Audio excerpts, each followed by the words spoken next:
Hello friend, welcome back नवीन education class. मैं हूं नवीन और आप देख रहे हैं यूट्यूब चैनल। तो दोस्तों, हाल ही में एक न्यू वैकेंसी आई है, उसका नाम है जीडीएस न्यू वैकेंसी यानी कि ग्रामीण डाक सेवक भर्ती 2024। तो आज के इस वीडियो में हम ग्रामीण डाक सेवा 2024 के बारे में बातचीत करेंगे। इसमें कितना पोस्ट है, क्वालिफिकेशन क्या है, इसका स्टार्टिंग डेट कब है और लास्ट डेट कब है।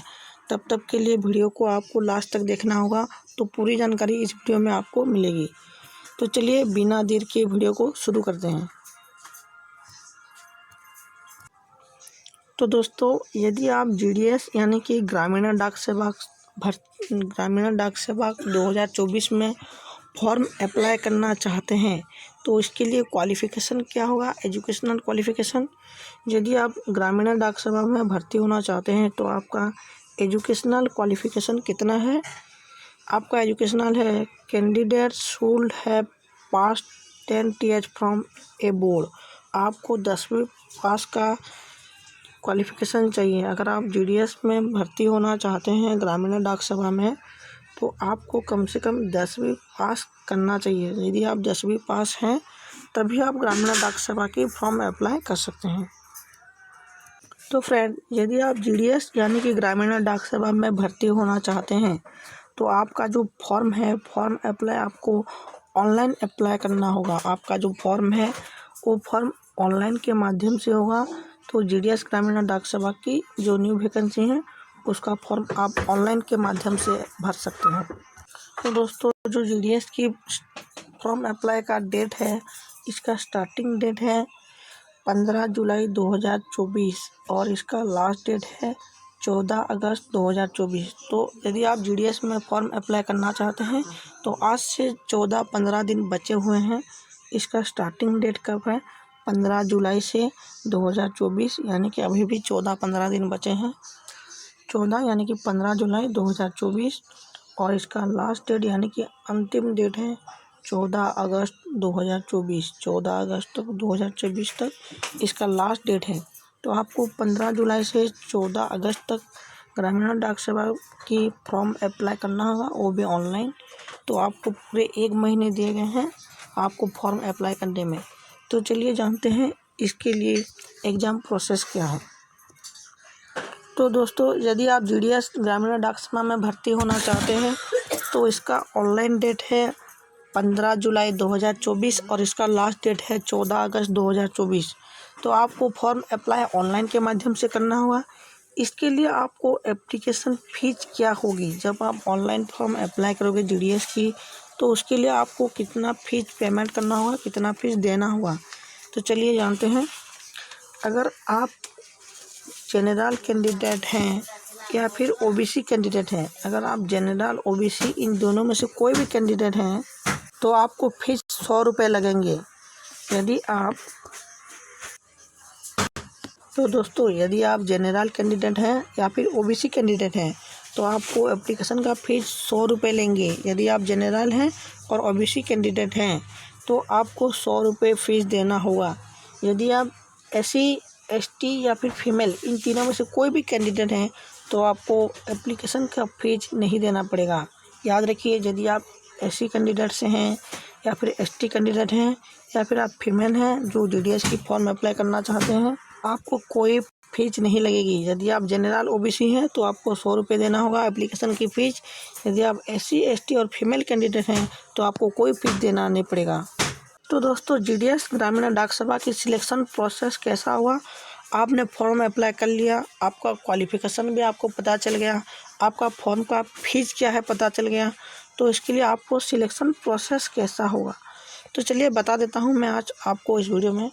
दोस्तों, जीडीएस यानी कि ग्रामीण डाक सेवा की सिलेक्शन प्रोसेस, आपको एग्ज़ाम देने की कोई आवश्यकता नहीं है। इसमें नो एग्ज़ाम है।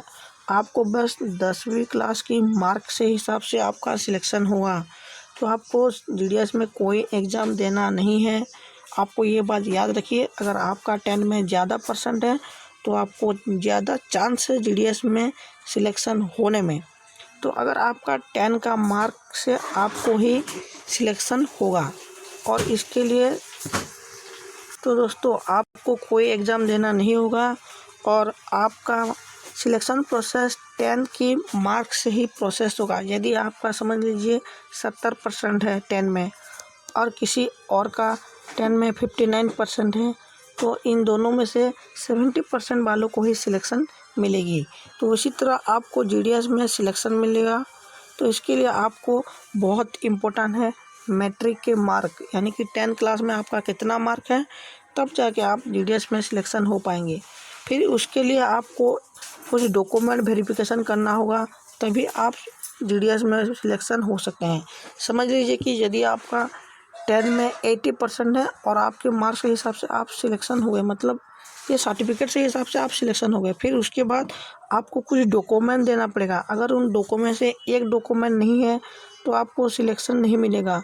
तो चलिए मैं कुछ डॉक्यूमेंट के बारे में बताता हूँ जो आपको बाद में जीडीएस में बहुत आवश्यकता होगी। तो चलिए जानते हैं जीडीएस के लिए डॉक्यूमेंट क्या क्या चाहिए। तो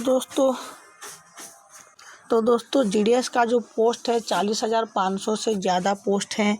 इसका स्टार्टिंग डेट है 14 जुलाई 2024 और इसका लास्ट डेट है 14 अगस्त 2024 और इसका क्वालिफ़िकेशन है 10 पास।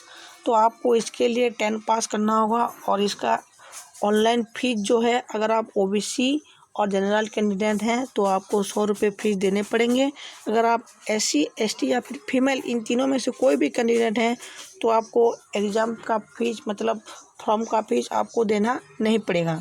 तो इसके लिए आपको सिलेक्शन प्रोसेस कैसा होगा, आपका 10 मार्क से ही आपको सिलेक्शन होगा। अगर आपका 10 मार्क है और इसका सर्टिफिकेट है, अगर आप सिलेक्शन हो गए तो उसके लिए भी आपको और एक प्रोसेस मिलेंगे जो कि वेरिफिकेशन डॉक्यूमेंट करना होगा। अगर उन डॉक्यूमेंट में से कोई भी डॉक्यूमेंट्स नहीं है तो आपको जीडीएस में सिलेक्शन होने के लिए चांसेस बहुत कम होंगे। तो चलिए जान लेते हैं कि जीडीएस के लिए कुछ इम्पोर्टेंट डॉक्यूमेंट क्या क्या चाहिए सर्टिफिकेट के साथ साथ। तो चलिए जानते हैं। तो दोस्तों जीडीएस यानी कि ग्रामीण डाक सेवक भर्ती होना चाहते हैं तो इसके लिए इम्पोर्टेंट डॉक्यूमेंट्स जब आपको वेरिफिकेशन करने में आवश्यकता होगी, तो पहला डॉक्यूमेंट जो है all educational qualification certificate and marksheet. आपके पास जितने भी क्वालिफिकेशन की सर्टिफिकेट और मार्कशीट है वो आपको सबमिट करना होगा। बेसिकली 10 के सर्टिफिकेट और मार्कशीट आपको बहुत आवश्यकता होगी। तो ये रहा पहला डॉक्यूमेंट्स। दूसरा डॉक्यूमेंट्स है आपको कास्ट सर्टिफिकेट, जाति प्रमाण पत्र देना होगा आपको। कास्ट सर्टिफिकेट भी जीडीएस में बहुत इम्पोर्टेंट है। उसके बाद तीसरा जो है आधार कार्ड, पान कार्ड और वोटर आईडी, इन तीनों में से कोई भी है तो आप जीडीएस में सिलेक्शन हो जाओगे। तो इसके लिए आपको आधार कार्ड, पान कार्ड और वोटर आईडी, इन तीनों में से कोई भी प्रूफ करना होगा आपको जीडीएस में। चौथा जो है आपका मोबाइल नंबर, आप जिस नंबर यूज कर रहे हैं वो नंबर आप दे सकते हैं। अगर आप कोई नंबर यूज नहीं कर रहे हैं तो वो नंबर आप दे नहीं सकते।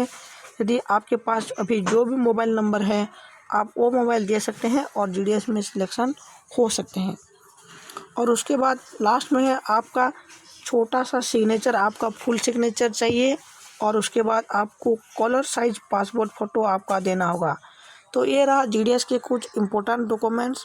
आपको एक बार और बता देता हूँ। तो पहला डॉक्यूमेंट जो है all qualification certificate and marksheet, basically 10 marksheet and certificate आपको बहुत आवश्यकता होगी। दूसरा जो है जाति प्रमाण पत्र यानी कि कास्ट सर्टिफिकेट। तीसरा अगर आप आधार कार्ड, पान कार्ड और वोटर आईडी, इन तीनों में से कोई भी हैं तो आप इन तीनों में के कोई किसी का भी प्रयोग कर सकते हैं जीडीएस में। यानी कि आधार कार्ड है तो चलेगा, पान कार्ड है तब भी आप चलेगा, वोटर आईडी है तब भी आप सिलेक्शन हो पाओगे। इन तीनों में से कोई भी है तो आपको सिलेक्शन प्रोसेस में मिल जाएंगे। उसके बाद आपको मोबाइल नंबर वेरिफिकेशन करना होगा। आपके पास जिस मोबाइल नंबर है वो आप वेरिफिकेशन कर सकते हैं। और उसके बाद सिग्नेचर, आपको अपना फुल सिग्नेचर देना होगा, तभी आपका सिग्नेचर मान्य मान जाएगा। उसके बाद होगा फ़ोटो, आपको पासपोर्ट साइज फ़ोटो देना होगा, आपका कलर पासपोर्ट साइज फ़ोटो देना होगा, तभी आप इस जीडीएस में सिलेक्शन हो पाएंगे। तो ये रहा कुछ इम्पोर्टेंट डॉक्यूमेंट्स जीडीएस के बारे में। याद रखिए दोस्तों, ये बहुत इम्पोर्टेंट है आपके लिए। 10 सर्टिफिकेट के साथ साथ आपको ये पूरे इम्पोर्टेंट डॉक्यूमेंट्स जीडीएस में आपको आवश्यकता होगी। तो अगर आपको वीडियो अच्छा लगा तो लाइक करके अपने दोस्तों को शेयर कीजिए। जो भी इस चैनल में नए हैं तो हमारे चैनल को प्लीज़ सब्सक्राइब कर दीजिए। तो अगले वीडियो में मिलते हैं। धन्यवाद।